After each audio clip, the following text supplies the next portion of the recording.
it. Let's talk toys. So you have a bunch of different lines coming out, right? Yes. And I can, see it from over here.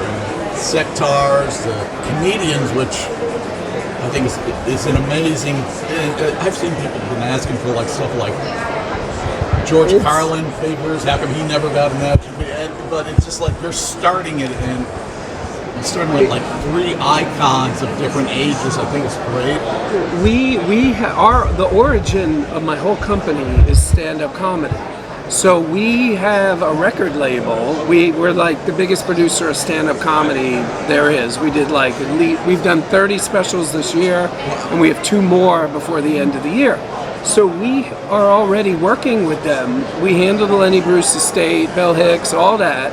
And it just, when we were starting to make toys, I was like, you know what? I want to do something a little wacky. Let's try something a little crazy, not just bringing back biker mice, Right. And we tried, and they're doing well. Yeah. I especially feel like when you hit with the Lenny Bruce, it was like right as Miss Maisel was popular. When he was a guest star, it's like the timing couldn't have been better on that one. And his part got bigger and bigger and bigger. Yeah. So it was. I'm so glad we did it. Like it was the riskiest thing we have done by far. Including RoboForce, which was pretty damn risky, but it worked. Yeah. Bill Hicks, a lot of fans. So you got RoboForce still going. Yep. Max is sold out, but we're making more right now. So that's in the history of our company. We've only been doing this for 2 years. Right. So he's the first thing we've ever made that sold out. He's our first reprint, and he'll be back. Hopefully, he'll be back in stock in November. Okay. Record did great. He'll definitely before April. Right. But if the holidays do what they did last year, he could be sold out before January. And then up there, that's Sentinel with a brand new paint job. We revealed her at San Diego Comic-Con, but she has a whole new paint job now. Awesome. And that is Curmudgeon, who is so we are making cartoons that back up our toys. So Curmudgeon is a character in the RoboForce cartoon. That's an original character we created. So that's actually our first created character we're putting on sale. And you can also see the packaging.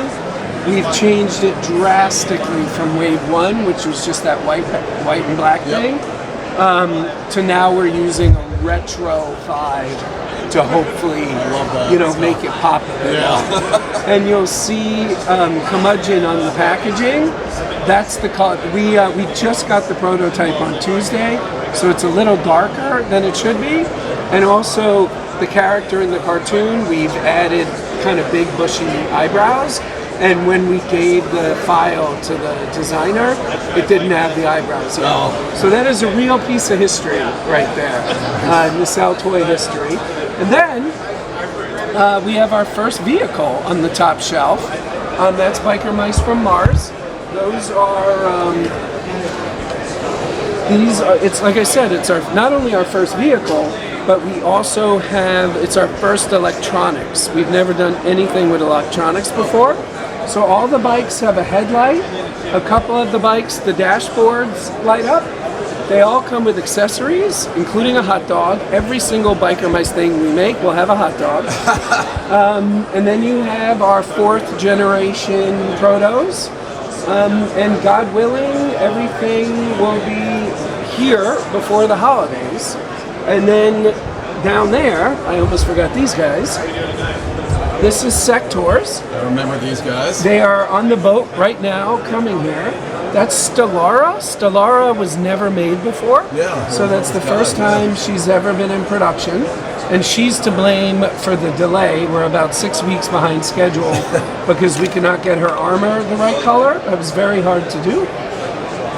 And then that's Garloo. And Garloo is Garloo. Not much to say about him. That's a classic character. And then outside of the Nacelle verse, we're doing the Expanse. Other than Star Trek, The Expanse is my favorite TV show of all I time. loved it, yeah. And we're doing a gigantic Wave 1. It's going to be the biggest wave we've ever done. And we're launching with a sneak peek pack that, if you're familiar with the show, you know them at the penultimate episode shaking hands. Yeah. That's what gets the war to end. So our sneak peek is going to be the two of them shaking hands. And if you look at the toy collector background, which is the graphics from the actual that Alcon gave us from the show, they're shaking hands in a box that's a replica of the scene where they end the war. So that, and then we have the rest of the line coming. Yeah. So, and that we're announcing that this month. Okay. Yeah. So we've been busy. Hasn't even been 2 years. Nice. And then Biker Mice, that's a cartoon as well. Yeah. So we just started, and we're partnered with Ryan Reynolds and his company Maximum Effort. And that show just started getting written 2 weeks ago. So the idea is that next year will be RoboForce, 2025 will be Biker Mice from Mars.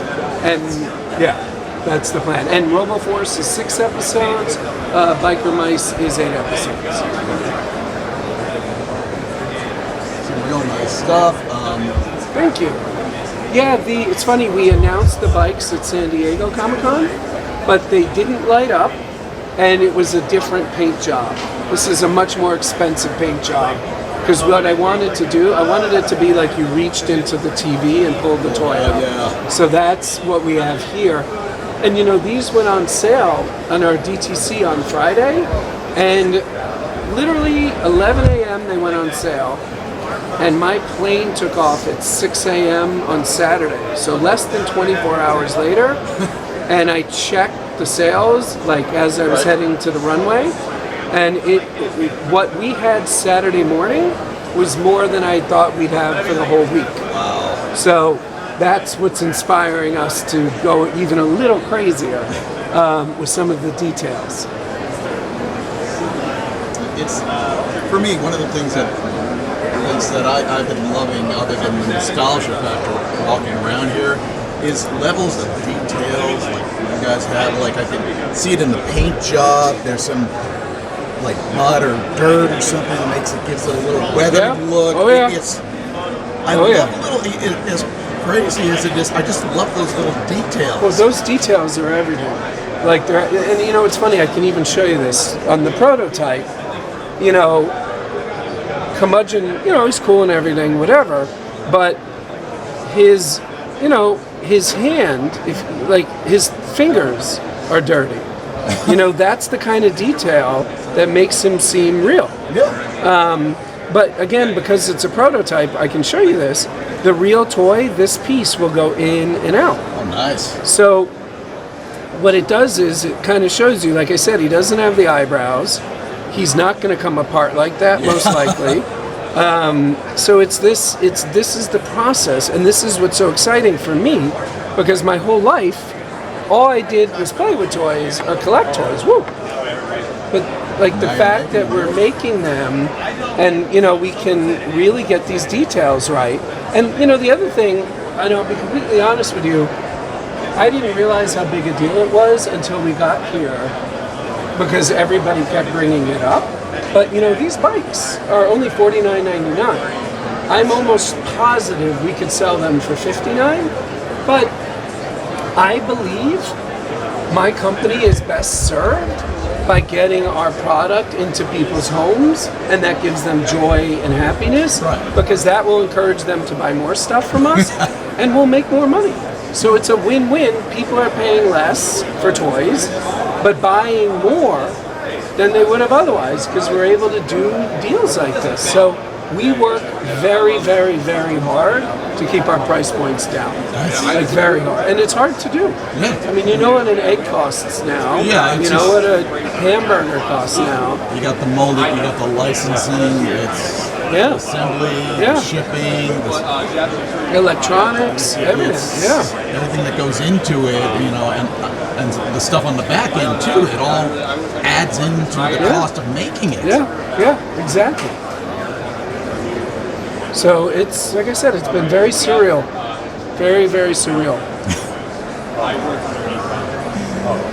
It's funny. It's like 2 years ago, you and I are talking about toys crazy? via Zoom, and now you're making it. This is only my second time here. Wow. The first time I was here was for season 1 of Toys That Made Us. So like, if you had told me 6 years ago while I was here, you know, directing the show and all that crap, like I'd be back in 6 years selling toys, and not only selling toys, selling missions. Like, I would have truly never believed it. I would have believed aliens that all look like Julia Roberts landing on the White House lawn. Like, this doesn't make any sense. Yeah. These are awesome, sir. These really Thank you, man. Thank you. Thank you very much.